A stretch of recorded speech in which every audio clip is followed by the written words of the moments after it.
한국은 명목 GDP 기준 아시아 4위, 세계 10위의 경제대국이다. 세계에서 가장 가난한 나라 중 하나에서 단 몇 세대 만에 고소득 선진국으로 기적적인 경제 발전을 이룬 것으로 많은 사람들에게 알려진 유명한 나라입니다. 한국은 기념에 작퉁만 입고 다닌다고 했는데 한국의 한 지하철 역사 안, 한 손에 무거운 캐리어를 끌고 있는 외국인 여성이 출구의 계단 쪽으로 가리키며 소리를 지르고 있습니다. 그 자리에서 많은 사람들은 별거 아니라는 듯 흘기 쳐다보고 가던 길을 그냥 가는데요. 과연 이 여성이 무엇 때문에 그렇게 소리를 지르게 되는지, 어떤 일이 있었는지 한번 사연을 보시죠. 안녕하세요. 저는 영국 웨스트 요크셔에 살고 있는 카트리나 파크스라고 합니다. 저는 얼마 전 남편의 사업과 관련된 일 때문에 한국을 다녀왔습니다. 나름 살아온 시절이 짧지 않다고 생각하고 조금은 거만할 수 있는 생각이지만 어지간히 일과 사람들은 다 한다고 생각을 했고 우리가 나아가야 할 방향을 잘한다고 생각을 했죠. 하지만 이번에 한국을 다녀오면서 그런 생각이 많이 깨지고 한 차원 더 배우고 성장할 수 있었던 계기가 생겼습니다. 남편의 사업차 다녀온 일이지만 저희 가족에겐 성공적인 사업보다 좋은 삶의 방향을 배울 수 있는 의미가 더 큰 한국 방문이 되었죠. 저는 직업이라고 말하긴 뭐하지만 전업주부를 하면서 남편의 출장이 급한 일이 있을 때 옆에서 비서 역할을 하고 있는 중이죠. 그러다 보니 남편이 해외 출장을 가게 되면 다 같이 가게 되는데요. 그게 장점이 있고 단점이 있죠. 많은 경험해보고 배울 수 있다는 장점이 있지만 아이들과 유대관계를 형성하는 거는 힘들 때가 많습니다. 그런 상황이 계속되다 보니 갈수록 사업이 성장할수록 아이들과 저희 부부의 관계는 더욱 더 서먹해지고 있었지. 하지만 사업이 잘 되어야 애들이 살아가는데 더 편할 것이기 때문에 관계는 나중이라고 생각을 하고 일단 사업에 집중을 했습니다. 그렇게 여러 나라를 다니면서 사업이 커질수록 우리는 느끼는 것이 하나 있었죠. 바로 나라마다 갖고 있는 문화나 특징은 다르지만 그들이 갖고 있는 성향은 비슷하다는 것이었고 아무리 좋은 나라를 가도 소매치기가 있고 이유 없는 호의적인 행동은 없죠. 그러다 보니 사람들을 믿지 못하게 되는 경우가 많았죠. 특히 처음 스페인의 바르셀로나를 갔을 때는 최고였죠. 잠깐 한눈판 사이에 캐리어를 누군가 훔쳐가 당황하고 있는 와중에 도와주는 척을 하면 지갑을 훔쳐가고 마지막엔 경찰이 와서 피해 상황에 대한 이야기를 하고 있을 때는 핸드폰까지 훔쳐가는 정말 3시간 만에 제 손에 남은 짐이 하나도 되지 않는 말도 안 되는 상황이 만들어졌죠. 저 역시 유럽에 살지만 유럽 사람들을 전혀 못 믿게 되고 사람들이 다 소매치기나 사기꾼으로 보이게 된 거죠. 그럴 때마다 느껴지는 게 사람들이 참 잔인하다고 많이 느끼곤 했습니다. 근처에 있는 많은 사람들도 저희가 당하는 것을 구경만 할 뿐 도와줄 생각은 없었으니까요. 가장 어이없었던 일은 폴란드에서 겪은 사기 사건이었는데 경찰 유니폼을 입은 사람이 다가와 요즘治安이 안 좋으나 경찰 유니폼을 입은 사람이 다가와 요즘治安이 안 좋으니 본인이 가이드도 해주고 보안까지 책임져 준다길래 공권력의 낭비라고 생각해서 괜찮다고 했지만 국가 차원에서 해주는 일이니깐 크게 신경 쓰지 않아도 괜찮다고 하면서 같이 다니더군요.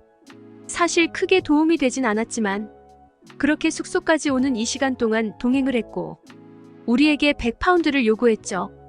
우리가 해달라고 한 적이 없고 국가에서 하는 건데 왜 돈을 달라고 하냐 했더니 국가에서 하는 건 하는 거고 내가 같이 있어서 험한 꼴 안 당한 거니 돈을 내놓으라고 협박을 하곤 결국 돈을 받았죠. 그래서 그 이후로 우린 외국에선 절대 호의를 받지 않기로 다짐을 했죠. 그렇게 어느 정도 사업이 자리를 잡게 되고 당분간은 좀 쉬자는 생각에 해외 사업 제안이 와도 정리만 해놓고 딱히 갈 생각은 없었는데 아이들이 그런 사업 제안서를 받는지 밥을 먹는데 한마디 했습니다. 이번 사업 제안서에 한국이 있던데 같이 가면 안 되냐고 말이죠. 그 이유를 물었더니 한국이란 나라의 문화에 흠뻑 빠져 있었는데 한번 가보고 싶은데 부모님이 항상 바쁘셔서 이야기 못하고 있었고 일로 가는 거면 같이 가서 가족 여행처럼 지내면 될 것 같아서 이야기를 했다고 하더군요. 한국은 이번이 아니어도 생각보다 좋은 조건으로 사업 제안이 자주 들어오곤 합니다. 하지만 일부러 안 가고 있던 건데요. 이유는 간단했습니다. 외국에서 보여지는 한국인의 모습은 예의 없고 더러우면서 사람들의 눈치를 하나도 보지 않는 미개한 느낌의 사람들이었거든요. 유럽 어디를 가도 요즘은 한국인이 참 많이 보입니다. 하지만 항상 보이는 모습은 비슷하죠.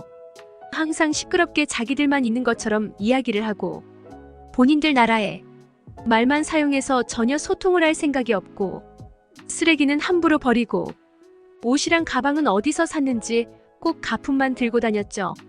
한번 그런 사람들에게 물어본 적이 있습니다. 왜 그렇게 시끄럽게 하고 어디 나라 사람이냐고 말이죠. 그랬더니 돌아오는 대답이 어이가 없었죠. 어차피 우리가 무슨 이야기를 하는지 모르니깐 큰 이야기를 하는 거고 우리는 아직 가난하지만 해외에서 무시한당하기 위해 가품이어도 명품을 입고 다닌다고 하더니 한국 사람은 다 그렇다고 이야기를 해줘서 그 이후부터 한국에서 오는 제안서나 한국 사람은 일단 피했고 그런 이유로 생각을 많이 해봐야 했죠. 하지만 아이들과 멀어진 사이를 고생 한 번으로 조금이라도 개선을 할 수 있다면 한번 다녀오는 것도 좋겠다는 생각을 하고 아이들에게 준비를 하라고 이야기를 했더니 기뻐서 저희를 안아주는데 상당히 따뜻하다고 느꼈습니다. 비행기 안에서 상당히 들떠있는 아이들의 모습을 보고 있으니 너무나 좋았지만 아이들과 처음 나오는 해외다 보니 걱정이 많긴 했습니다. 한국이라고 소매치기나 사기꾼이 없지 않을 거고 항상 우리가 아이들을 보고 있을 순 없으니 우리가 없는 사이에 납치라도 당하면 어떻게 하나 하는 그런 생각까지 한국 사람들이 대놓고 가난하다고 말할 정도면 조금이라도 경제적 여유가 있어 보이면 위험할 수 있다는 생각이 많이 들면서 그런 걱정은 갈수록 극대화되었죠. 아니나 다를까 한국에 도착이 연착이 되어서 사업 미팅 시간에 늦을 수도 있는 상황이었고 숙소 예약도 근처에 해놓은 상태라 저만 남아서 짐을 찾아서 가기로 하고 나머지는 먼저 보냈습니다. 그때 생각을 해보니 아이들의 캐리어와 저희 부부의 캐리어 2개와 제 가방까지 하면 저 혼자는 쉽지 않을 거란 거였는데요. 빨리 아이들을 찾으러 갔지만 벌써 택시를 타고 간 것이 어디를 봐도 안 보였죠. 방법을 찾지 못한 상태에서 짐을 찾아왔고 일단 택시를 타면 어떻게든 되겠지 라는 생각에 택시 정류장을 갔지만 택시가 단 한 대도 없고 버스도 한 대도 없더군요. 알고 갔더니 공항 들어오는 길에 교통사고가 나면서 공항을 들어오는 도로가 완전히 막혀 있어서 차가 진입을 못하고 있다고 하더군요. 그렇게 어떻게 하지라는 생각을 하고 있는 와중에 누군가 옆에 와서 좀 도와드릴까요? 라고 묻지만 아까 말한 것처럼 해외에서 호의는 받지 않습니다. 그래서 괜찮다고 돈도 없고 대가를 지불할 수 있는 게 없으니 그냥 포기하고 가라고 신경질적으로 이야기를 했죠. 그랬더니 웃으면서 그런 거 아니니깐 가는 길이 같은 방향이면 동승해서 가자고 하더군요. 저 주차장에 보이는 사람들 대부분이 지금 모르는 사람 몇 명 모여서 같이 타고 가는 경우 있다고 이야기를 해주더군요. 어느 정도 믿음이 가는 것도 있고 힘든 것도 있어서 눈 딱 감고 그냥 타고 가기로 했습니다. 그렇게 짐을 끙끙거리면서 끌고 가는데 짐까지 같이 들어주고 너무나 고마웠죠. 차에 도착하고 보니깐 차가 상당히 반가웠지요. 영국 브랜드 차량이었으니 말이죠. 꽤나 고가의 차량이었는데 이런 것을 타고 다니는 거 보니 여유가 있는 사람이어서 사람들에게 참 친절하게 대해주는구나 생각을 했죠. 그렇게 이야기를 나누며 숙소 건너편까지 왔고 끝까지 같이 가주고 싶은데 유턴해서 진입하기까지 시간이 많이 걸리니까 저기 지하철 건너서 넘어가면 된다고 이야기를 해주곤 짐을 지하까지 내려주시고 가셨죠. 저는 멀지 않은 거리니까 갈 수 있겠다는 생각에 건너편으로 낑낑거리면서 갔지만 얼마 되지 않아 저희 오만이라고 생각을 하게 된 게 생각보다 높은 계단이 저를 기다리고 있었고 2개 캐리어를 동시에 들고 저 계단을 올라갈 수 없겠다는 생각에 자리에 주저앉으려는 순간 누군가 갑자기 캐리어를 들고 계단 위로 올라가더군요. 놀라서 제대로 된 말도 못하고 캐리어를 가리키며 소리만 지르고 있었는데 사람들은 별로 대수롭지 않다는 듯 한번 힐끗 쳐다보고 가는데 역시 여기까지 태워다 준 사람처럼 친절한 사람은 정말 극소수이고 한국 사람들도 상당히 여유가 없고 그렇구나 라고 생각을 하는 그 순간 이번엔 다른 사람이 남아있는 캐리어마저 들고 올라가는 거 아니겠어요? 그래서 빨리 따라 올라갔고 다행히 계단 끝부분에서 그 도둑을 잡을 수 있었죠. 낚아채듯 캐리어를 빼앗고 뭐 하는 거냐고 남의 물건 훔치고 그러면 안 된다고 막 쏘아 붙였더니 갑자기 어이없다는 듯 무거운 것 같아서 도와드린 거다.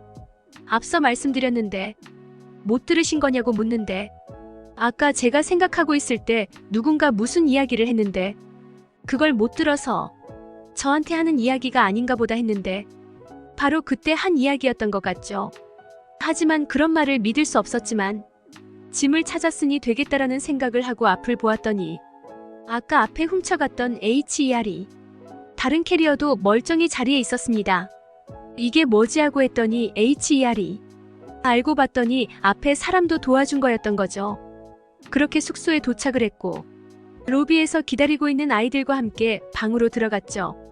남편이 돌아와서 이 이야기를 했더니 자기도 이상한 걸 많이 봤다고 하더군요. 미팅을 하려고 대형 카페로 갔는데 자리마다 사람은 없고 노트북이나 가방 같은 것이 올라와 있고 콘센트 주변엔 주인 없는 핸드폰들이 충전이 되고 있고 택시나 카페 같은 데서 가격을 더 요구하는 것 없이 그대로 받았다고 이야기하더군요.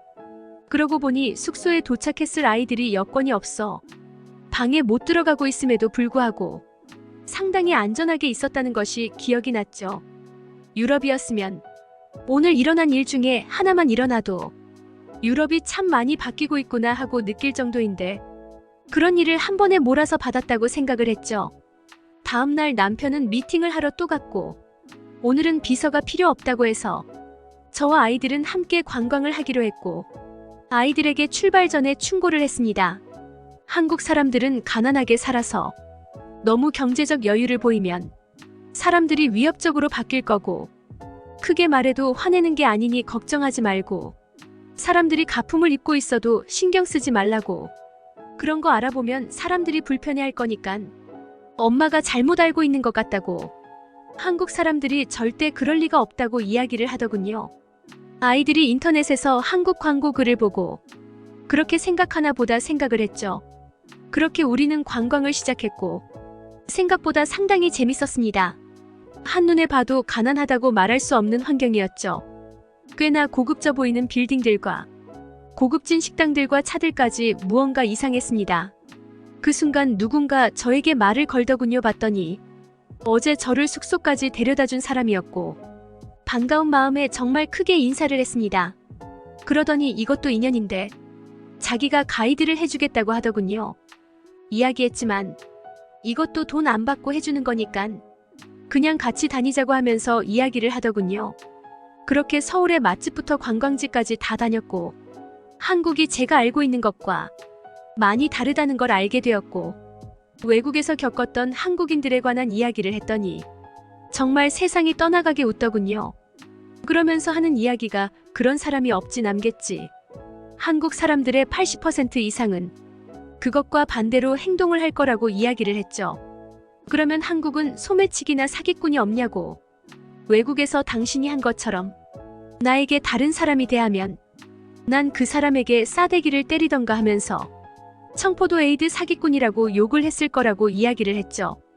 꼭 좋은 것은 아니지만 한국 사람들은 대체적으로 집단주의적인 성향을 많이 보여서 남이 힘들어하는 것을 안 도와주고는 못 버틴다고 이야기를 하더군요. 한국에서 소매치기가 없어진 거는 CCTV가 발달을 하면서 범죄를 일으켜도 금방 잡히기 때문에 얹어진 거라고 이야기를 했죠. 그렇게 우리는 헤어졌고 남편을 만나서 그런 이야기를 해줬더니 본인은 벌써 그걸 다 느끼고 다닌다고 이야기를 하더군요.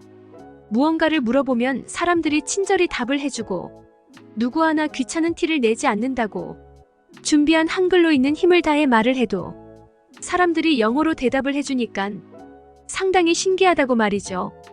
유럽은 가끔 보면 영어가 안 통해서 고생을 하는 경우가 많은데 전혀 다르게 생긴 한국 사람들이 영어를 너무 자유자재로 우수 사용하니까 너무나 신기하다고 말이죠.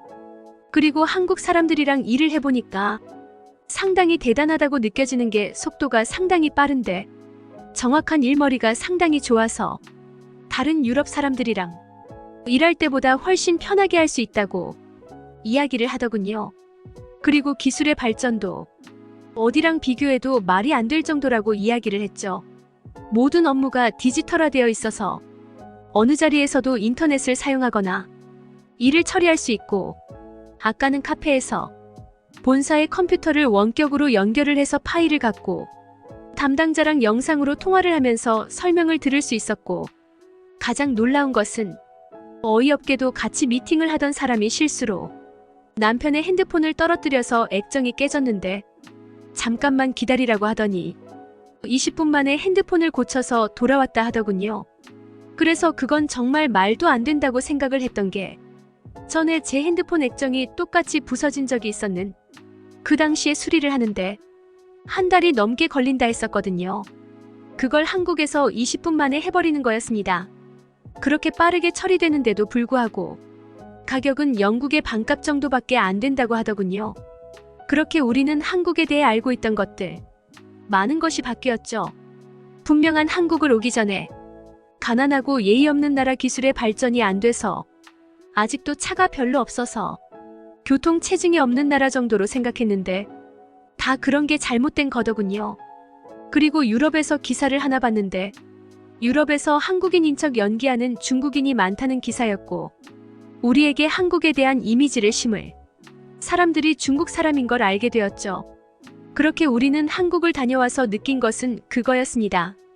한국 사람들처럼 남을 배려하고 본인의 일을 확실히 끝낼 수 있는 능력을 기르고 항상 겸손하게를 기본으로 교육을 해야겠다는 생각을 했지. 그리고 우리 가족이 한국에서 지낸 일주일 동안 엄청나게 가까워졌다는 겁니다. 이제 아이들도 우리를 어려워하지 않고 정말 가족처럼 지내게 된 것이죠. 아이들이 한국으로 이민까지 생각을 해볼 수 있을 만큼 한국은 따뜻하고 상당한 나라였습니다. 아우, 엄청 짜증나네. 외국인이 한국에 오면서 더러운 생각을 가지고 와서 자기 나라가 최고다, 한국은 후진국이다. 근데 알지도 못하면서 왜 이런 생각을 가지고 방문을 하지. 차라리 오지마, 오히려 불쾌하다. 그러면서 돌아갈 때는 좋았다, 그런 이야기 듣고 싶나. 차라리 안 보고 안 오고 그런 소리 안 듣는 게 더 좋을 것 같은데. 요즘 유튜버 보면 외국인이 한국을 모르면서 와서 좋았다 이런 이야기가 많은데 차라리 오지 마라, 기분 더러워.